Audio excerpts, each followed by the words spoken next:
The conduct of these people will be completely different because they have defined their positions differently, which means that they believe differently.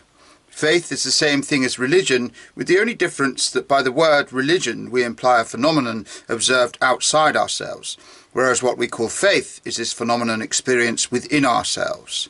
Faith is man's conscious relationship with the infinite universe, from which he derives guidance for his activity.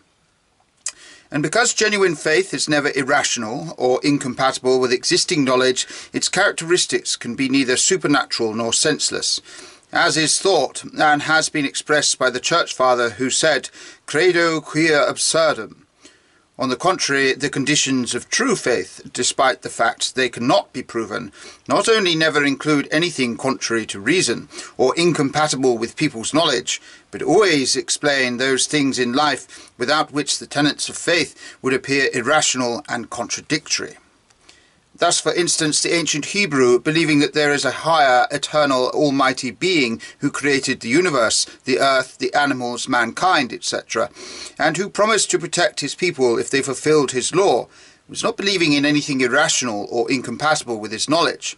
Quite the opposite. This faith elucidated many aspects of life that would otherwise have been inexplicable to him. In just the same way, a Hindu who believes that our souls have been in animals and that according to the level of good or evil in our lives, they will pass into higher or lower animals, as much that would otherwise be inexplicable clarified by this faith. It is the same with a person who considers life evil and the aim of life to be peace, achieved through the suppression of desire.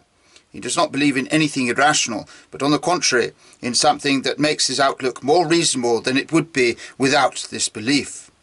It is the same with the true Christian who believes that God is the spiritual father of all men, and that man reaches the highest state of well-being when he recognizes himself as a son of God and brother to all men.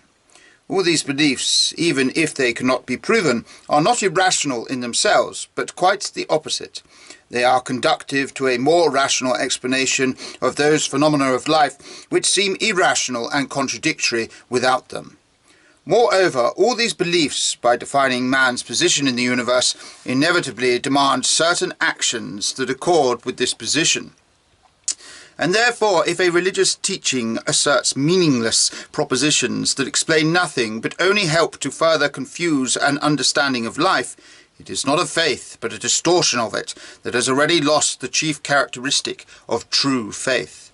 Not only do people today not have this faith, but they do not even know what it is, and what they take to be faith is either an oral repetition of what they are given as the essence of faith, or the fulfillment of ceremonies which Church Christianity teaches will help them to achieve their desires.